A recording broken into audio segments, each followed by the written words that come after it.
C'est dans la pauvreté qu'on reconnaît des vrais amis. Mais attention, il y a aujourd'hui maintenant des sorciers, des jeunes sorciers.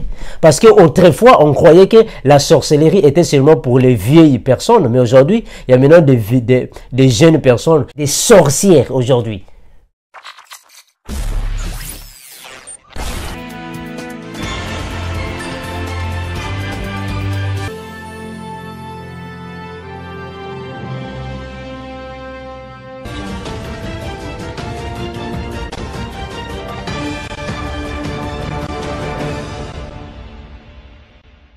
Bien-aimés dans le Seigneur, je vous salue au nom précieux de notre Seigneur et Sauveur Jésus-Christ. Que la grâce de Dieu surabonde dans votre vie. Je fais cette vidéo, frères et sœurs, pour interpeller les jeunes, pour éveiller la conscience des jeunes, afin qu'ils puissent comprendre la vérité, afin que nous puissions nous exhorter les uns les autres en accord avec Hébreux chapitre 3, le verset 13. La Bible déclare que « Exhortez-vous les uns les autres, afin qu'aucun de vous ne s'endurcissent par la séduction du péché. » Aujourd'hui, je vais focaliser sur 3 points qui sont le pardon, la pauvreté et les amitiés. Ce sont des points très essentiels que nous devons comprendre dans la vie actuelle. À quoi servent-ils ces points? Mais alors, c'est pour nous donner la maturité dans la vie. Le pardon sert à quoi? Ah, nous allons comprendre, frères et sœurs, le pardon libère. Mais il libère qui? De quoi? Ah, mais le pardon, alors, frères et sœurs, est une preuve de reconnaissance. Dans la vie, il faut être reconnaissant envers le bien que les autres t'ont fait. Dans la vie, il faut être alors reconnaissant envers les efforts que les autres ont fournis pour qu'aujourd'hui, tu puisses alors être une personne considérée dans la société. Il faut être humble dans la vie. Il faut avoir de l'humilité dans la vie, car la Bible aussi le confirme, que l'humilité précède la gloire. Il faut être humble dans la vie, frères et sœurs. Il faut être alors dans la vie humble, tolérant, social, doux. Il ne faut pas être orgueilleux dans la vie, parce que l'orgueil n'aboutit à rien. Une personne humble peut alors avoir plusieurs horizons ouverts devant lui, devant elle. Une personne humble peut alors avoir dans la vie beaucoup des ouvertures. Il faut reconnaître dans la vie à quel moment avouer ses fautes envers les personnes que tu as blessées moralement. Il faut savoir avouer ses fautes devant ses amis. Il ne faut pas être orgueilleux dans la vie. La Bible aussi le confirme que Dieu résiste aux orgueilleux, mais il fait grâce aux humbles. Donc dans la vie, il faut être humble. Quand tu commets une erreur, demande pardon à l'autre. Quand tu commets une bévue, va aux autres. Avoue tes erreurs, avoue tes fautes, afin que tu puisses être pardonné. Ça ne coûte rien. Le pardon ne coûte rien. Il faut être humble dans la vie. Même un homme devant ta femme, il faut être humble. Tu as commis une erreur, demande pardon à ta femme. La femme également agit de la sorte, demande pardon. L'humilité ne coûte rien. On ne demande pas de l'argent à quelqu'un pour demander pardon. C'est gratuit. Mais le pardon libère la conscience. Une bonne chose. Le pardon libère la conscience. Quand tu blesses quelqu'un, approche-toi de lui. Demande pardon. S'il accepte ton pardon, gloire à Jésus. Reprenez la même relation que vous avez avant. Reprenez le même amour que vous avez avant. Mais s'il refuse ton pardon, gloire à Jésus. Dieu dans les cieux a pris note que vous avez demandé pardon et la personne a refusé votre pardon. Prenez votre distance. Dieu connaît. Dans la vie, il faut chercher alors à demander pardon à toutes les personnes que tu as blessées, de façon que tu puisses être libre consciemment, de façon que ta conscience puisse être déchargée. Il faut demander pardon dans la vie parce que le pardon libère. Il y a beaucoup de personnes dans la vie, seulement pour demander pardon. Il a eu alors des portes ouvertes dans la vie. Parce qu'en réalité, juste une tige d'allumette peut alors allumer toute une forêt. Un verre d'eau, juste avec un verre d'eau, vous pouvez changer votre vie. Juste avec une petite parole, vous pouvez vous enrichir dans la vie. Le pardon n'est qu'un petit mot, mais qui peut changer votre vie.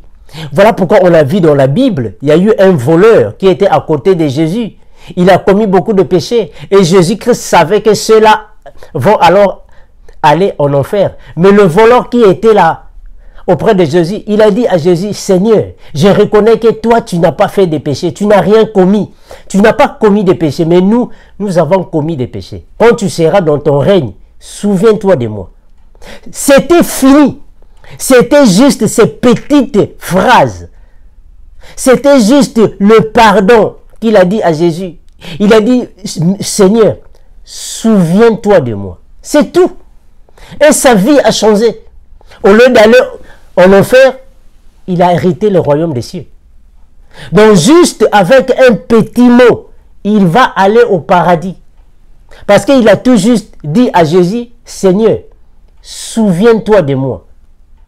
C'était juste, souviens-toi de moi. Seulement, le mot, souviens-toi de moi, c'est déjà une façon de demander pardon.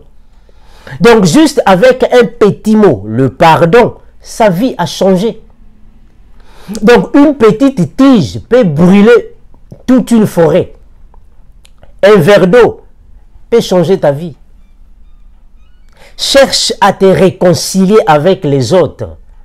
Parce que dans la vie, être orgueilleux ne t'amènera nulle part.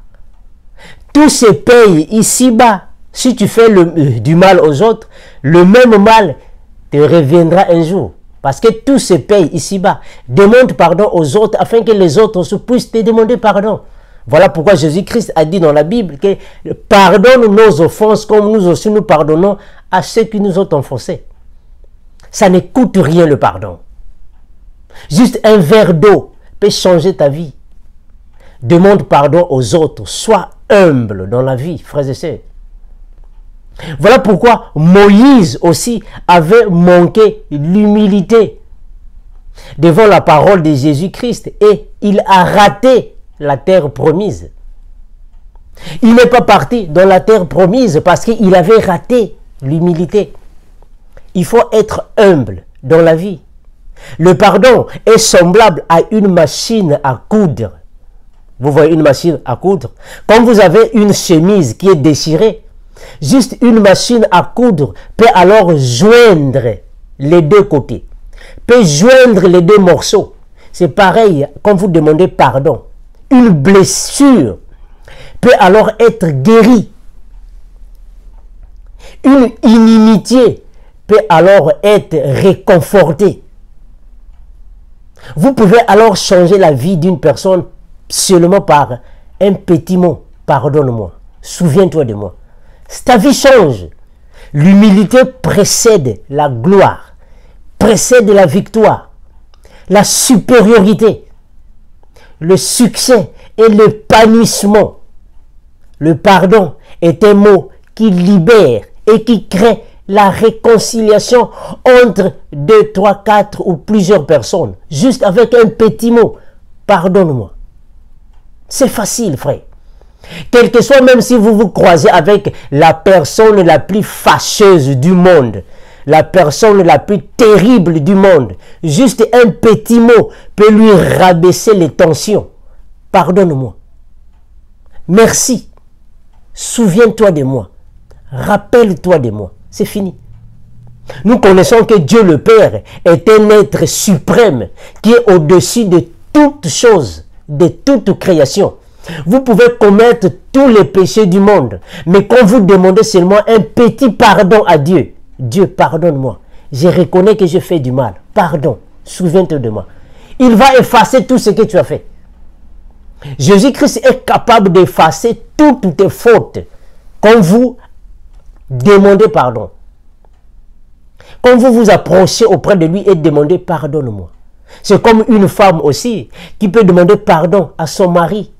Une femme doit être humble. Demande pardon à ton mari pour que vous puissiez répondre le même amour que vous avez auparavant.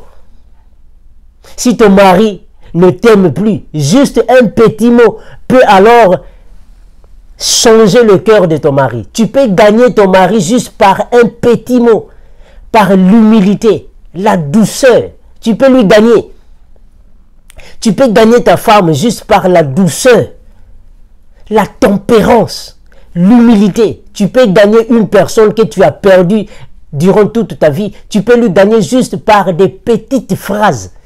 Pardonne-moi. Je te demande merci. Souviens-toi de moi. Rappelle-toi de ce que je t'avais dit. Rappelle-toi de tout le bien que je t'ai fait. Souviens-toi de moi. Pardonne-moi. Ça va alors relier votre relation qui s'était déliée. Ça va réparer là où était alors en dépannage ou soit en destruction. Un petit mot, pardonne-moi, ça peut créer la paix entre deux personnes. Si votre mari aujourd'hui à la maison se comporte mal, peut-être vous vous êtes mal comporté, va te rabaisser auprès d'elle, va te rabaisser auprès de lui, demande pardon, va te rabaisser auprès de ton ami, demande pardon afin que vous puissiez avoir une paix, la paix fraternelle. Ça ne coûte rien. Le pardon ne s'achète pas. Le pardon ne se vend pas. Ça ne coûte rien de demander pardon à l'autre.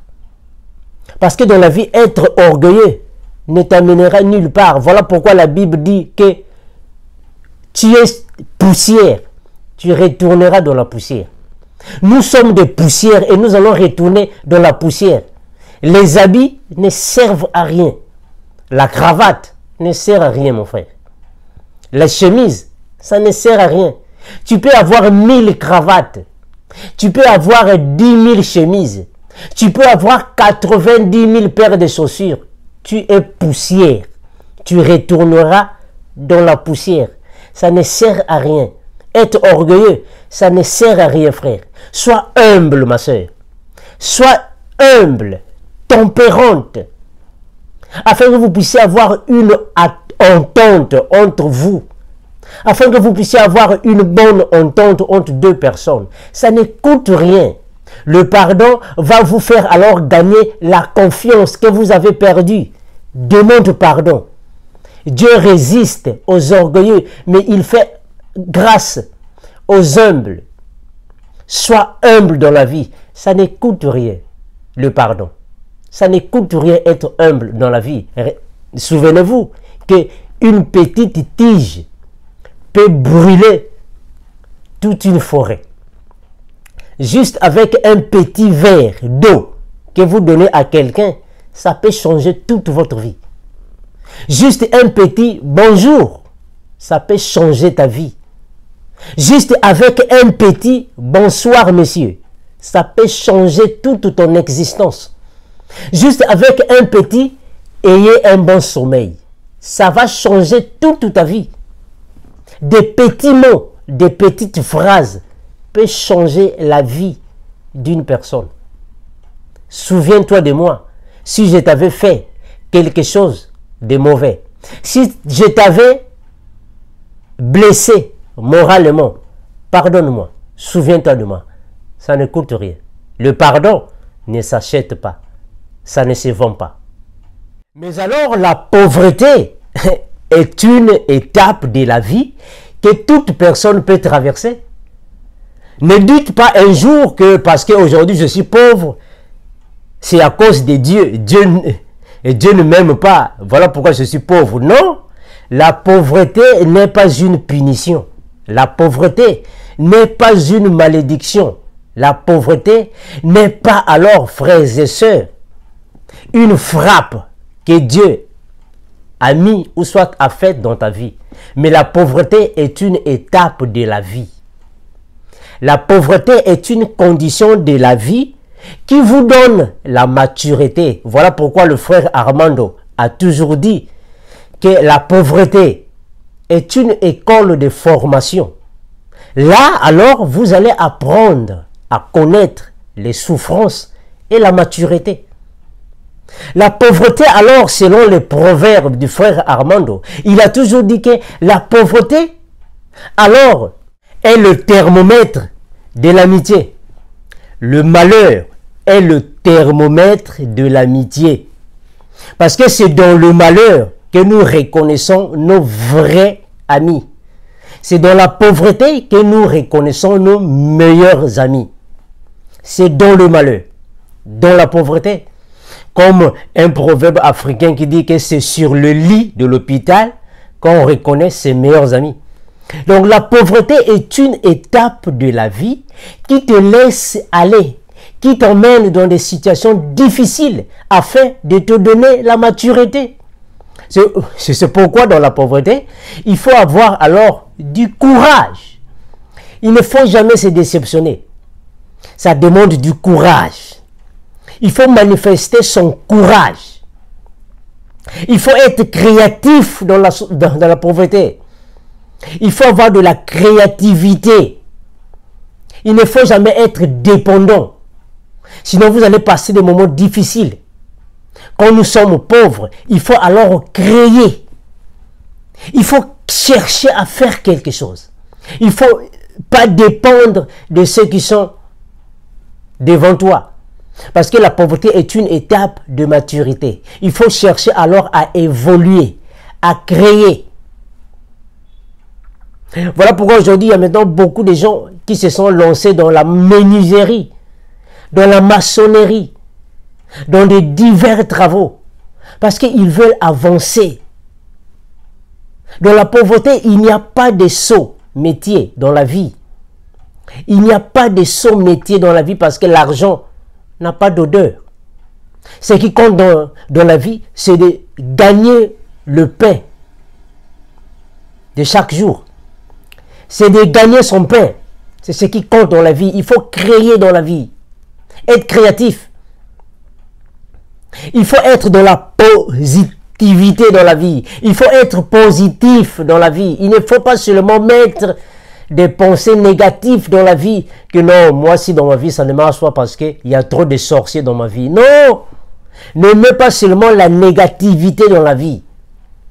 Ne pense pas seulement non, moi dans ma vie, et si ça ne marche pas, parce que je n'ai pas eu de bons encadreurs. Mon père ne m'a pas encadré. Ma mère ne m'a pas encadré. Non, il faut être positif dans la vie. La pauvreté est une étape de maturité. Il faut être créatif. Voilà pourquoi le pasteur Martin Luther King a dit dans un de ses proverbes, il dit « If you can't fly, then run. If you can run, then walk. If you can walk, then crawl. But whatever you do, you have to keep moving. » Il a totalement raison. Et c'est très profond. Donc, si vous ne pouvez pas voler, alors il faut courir. Si vous ne pouvez pas aussi courir, alors là, il faut marcher. Et si vous êtes incapable de marcher, alors là, il faut maintenant ramper. Ce qui compte, c'est que vous continuez d'être en mouvement. Vous ne puissiez pas alors baisser les bras. Continuez d'être en mouvement. C'est ça la pauvreté. Donc si vous voulez atteindre vos objectifs, si avec une voiture vous n'arrivez pas, alors cherchez un vélo. Si avec le vélo, si c'est impossible d'y arriver, alors cherchez une brouette. Mais si avec la brouette c'est impossible, alors frère, cherchez de marcher, continuez à pied. Ce qui compte est que vous atteigniez votre objectif. C'est ça la vie. Il faut être créatif. Quand dans la vie ça ne marche pas dans la menuiserie, alors va dans la maçonnerie. Dans la maçonnerie ça ne marche pas, va dans la couture. Dans la couture frère, ça ne marche pas, va dans le gardiennage. Dans le gardiennage, ça ne marche pas. Et crée quelque chose qui t'équipe alors à continuer d'être au mouvement. Ce qui compte, c'est de gagner le pain de chaque jour. Il n'y a pas de sommité dans la vie. Il n'y a que de sortes gens. Et l'argent n'a pas d'odeur. Peu importe votre position dans la société, ce qui compte, c'est de gagner son pain quotidien. C'est ça qui compte. Donc, il faut penser à la positivité. C'est ça la vie. Un homme, c'est celui qui doit alors affronter les difficultés de la vie. C'est celui qui ne peut pas, frère, rebrousser chemin. Il doit continuer. C'est ça un homme dans la vie. La vie est semblable à une compétition de football. La vie est une compétition. C'est comme un championnat de football. Il faut continuer avec la balle. Il ne faut pas laisser la balle. Continue jusqu'à ce que tu vas marquer le but. Quand tu tombes, relève-toi. Vas-y. Tu tombes, relève. C'est ça la compétition. Il ne faut jamais rester par terre. Il faut continuer. La créativité, la positivité, le courage. Voilà pourquoi j'ai toujours dit, frères et sœurs, que la pauvreté, le malheur, c'est le thermomètre de l'amitié. C'est dans la pauvreté qu'on reconnaît des vrais amis. C'est dans le malheur que nous reconnaîtrons qui sont alors des meilleurs, des vrais, ceux qui nous approchent. C'est dans la pauvreté que la famille va alors montrer ou démontrer ta vraie identité. Parce qu'on reconnaît la vraie identité de la personne. C'est dans la souffrance et le pouvoir. C'est la souffrance et le pouvoir qui révèlent la vraie identité de la personne. Quand une personne est pauvre, c'est là que vous saurez si c'est une personne qui se fâche chaque jour ou une personne qui garde toujours son sourire. C'est dans la pauvreté, dans le malheur. Et c'est dans le pouvoir que vous allez comprendre que si cette personne nous aimait positivement, réellement, ou c'était juste une amitié par intérêt. Il faut avoir de l'espoir quand nous sommes dans la pauvreté. Il ne faut jamais se laisser aller parce que je suis pauvre. Bon, je vais laisser ma vie aller telle qu'elle est. Non, il faut avoir de l'espoir dans la vie. Dieu peut permettre que son enfant puisse grandir dans une famille pauvre.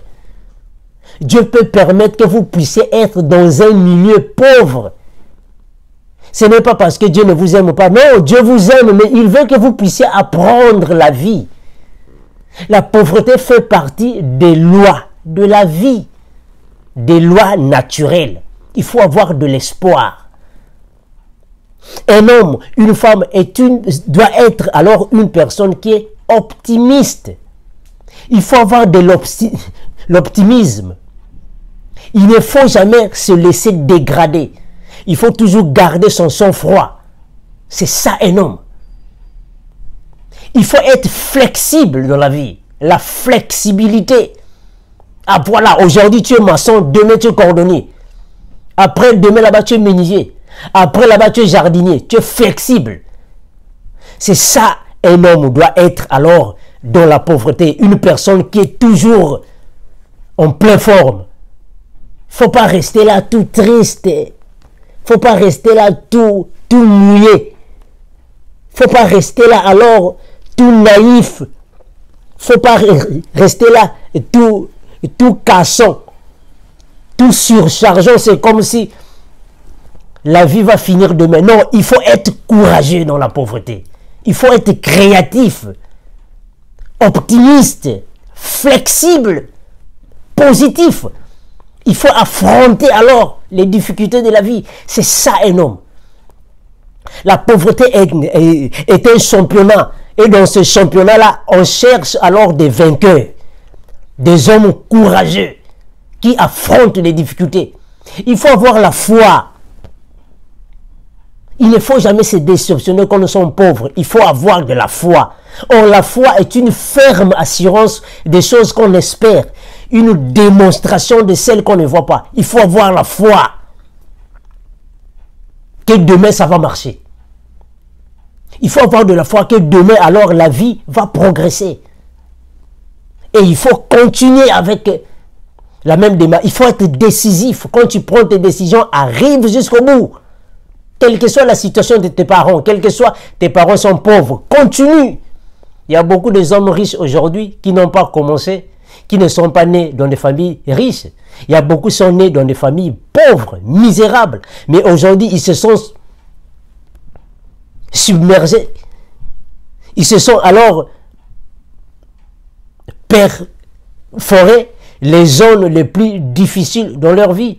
Ils ont réussi la vie par rapport au courage, l'optimisme, la flexibilité. Il ne faut pas se faire beaucoup de soucis dans la vie. Tu es là tout soucieux, c'est comme si il n'y a que toi qui souffre dans la vie. Non, les soucis ne vont rien changer dans la vie. Les soucis ne changent rien dans la vie, mes frères et sœurs.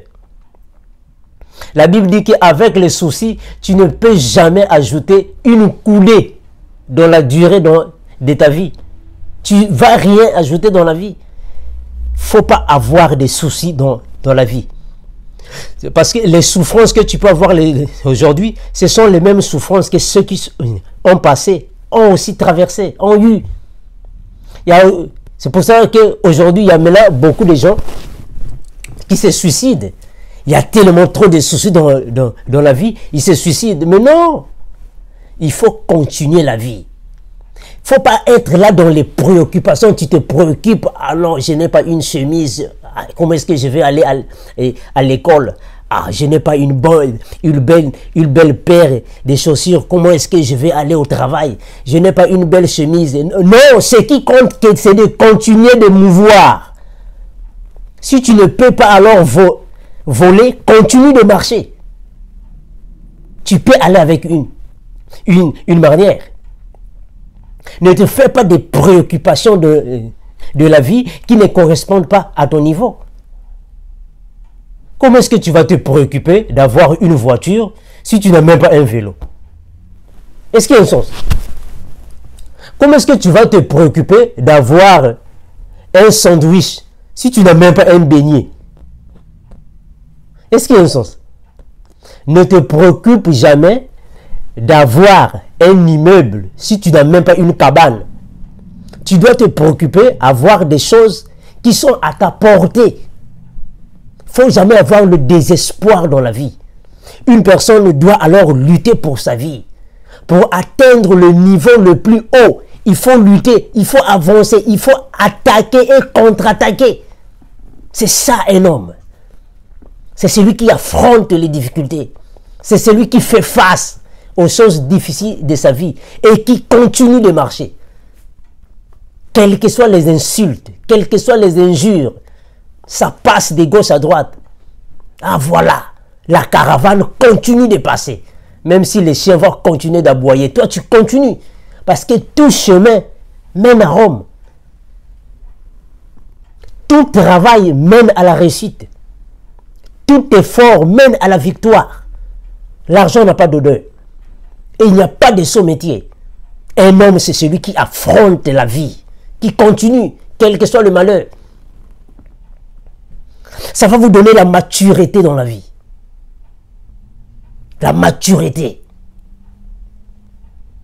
Alors la maturité alors va vous pousser alors de contrôler la vie. Voilà pourquoi dernièrement je vous avais parlé sur le self-control. Ah voilà, un homme doit avoir le self-control, la maturité de la vie, la maîtrise de soi.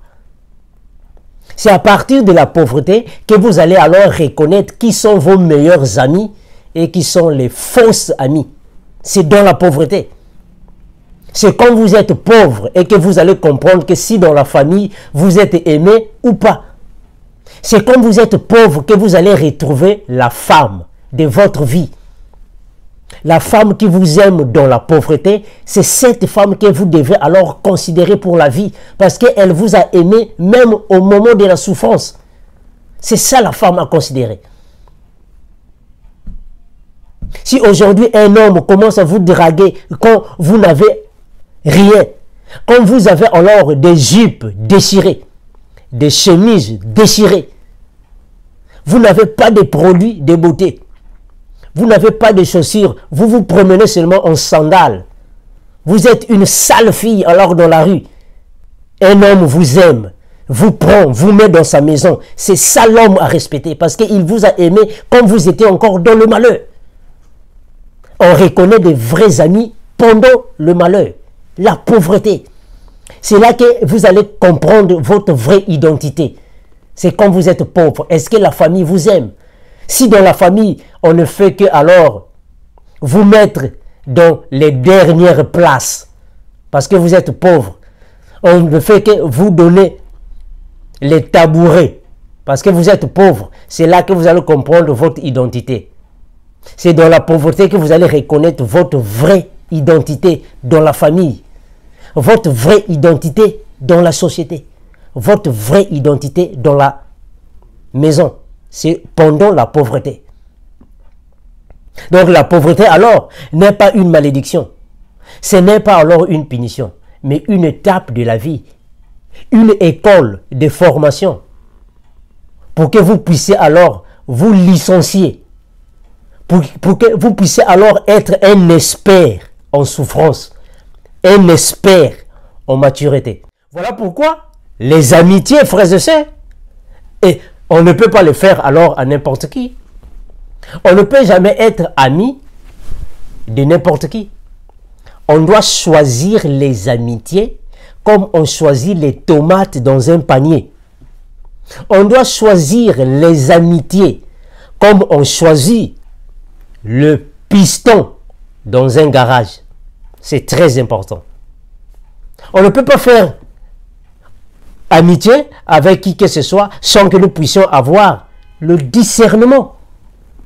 Il faut avoir alors le discernement avant d'être ami de quelqu'un. Parce que ce n'est pas tout le monde qui doit être considéré ami. Ah, nous avons des amis et des connaissances. Un ami, c'est celui qui est rapproché. C'est celui qui te rapproche. C'est celui qui t'approche. C'est celui qui te fréquente. C'est celui qui partage les mêmes secrets, les expériences de la vie que toi. C'est celui qui te visite, qui te connaît personnellement. C'est celui qui te connaît de près comme de loin. C'est lui qui est ami. Mais on ne peut pas faire alors amitié avec n'importe qui. Il faut avoir le discernement. Le discernement, c'est le fait d'examiner.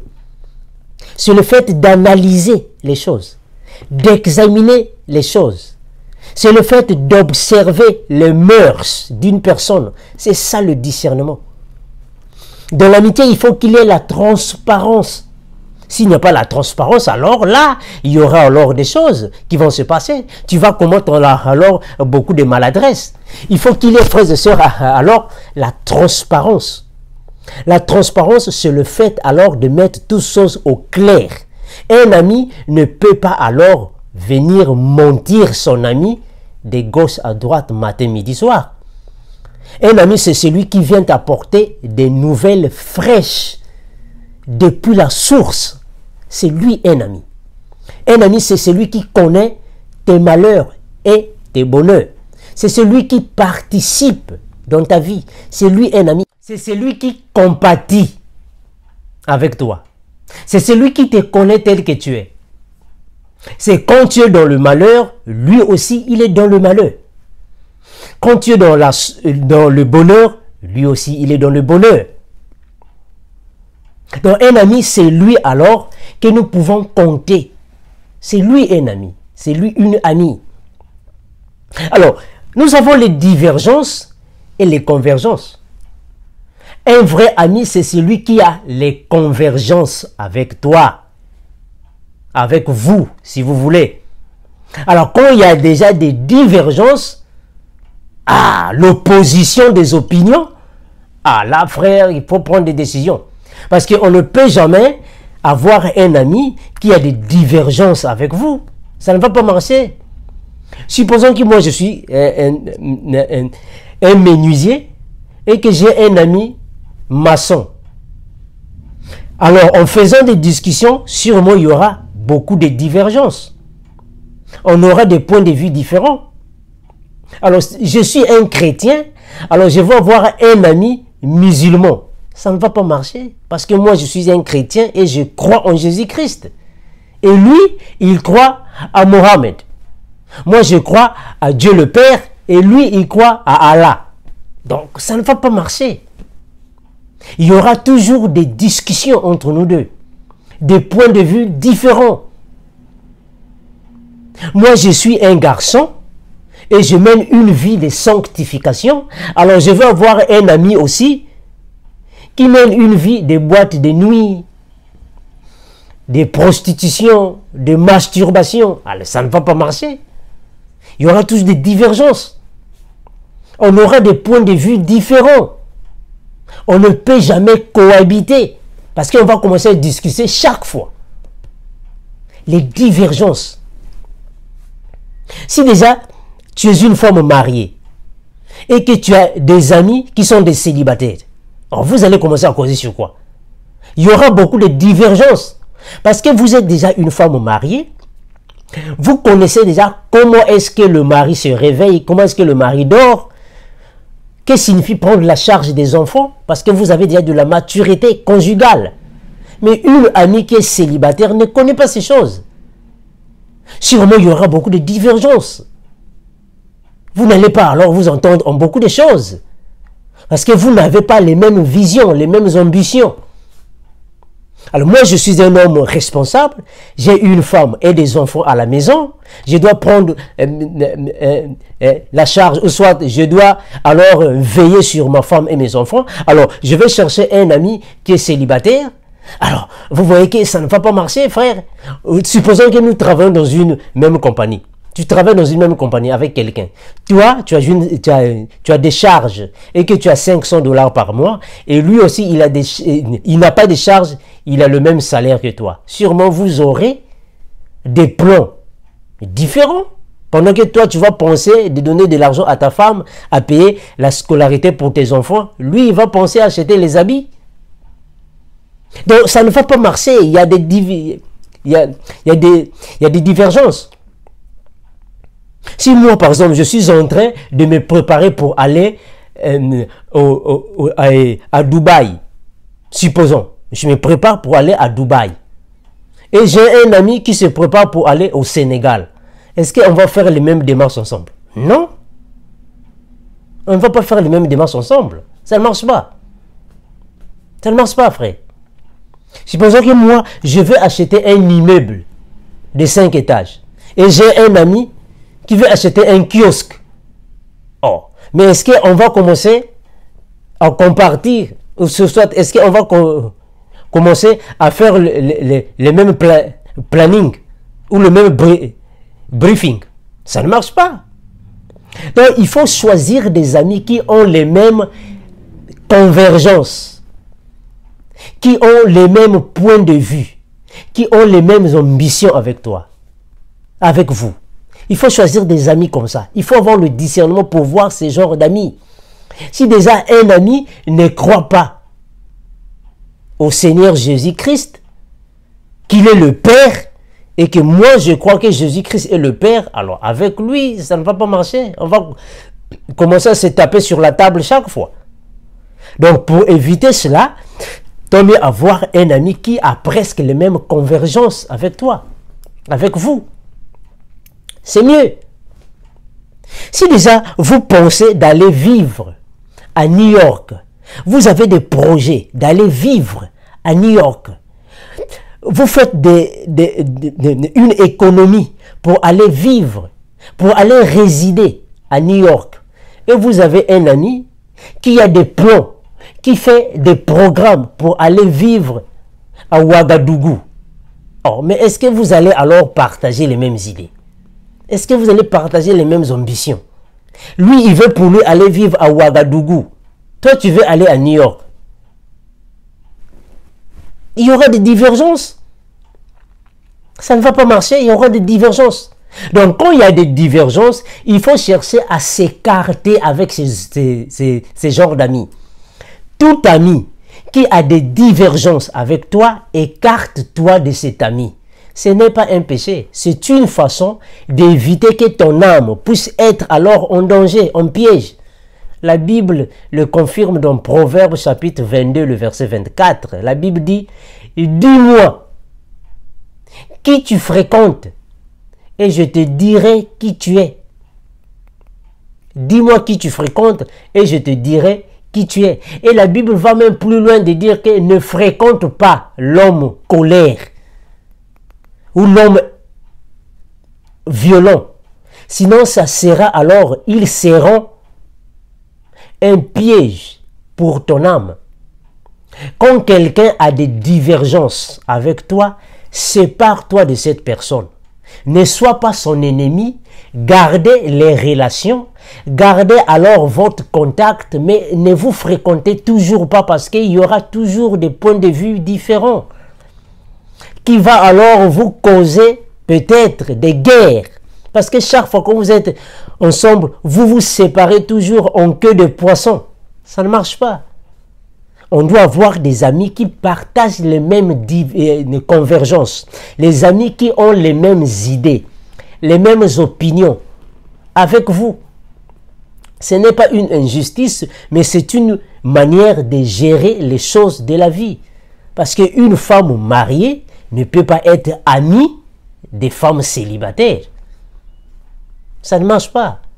Un homme qui a des responsabilités ne peut pas être ami de celui qui n'a aucune responsabilité. Vous n'avez pas les mêmes ambitions.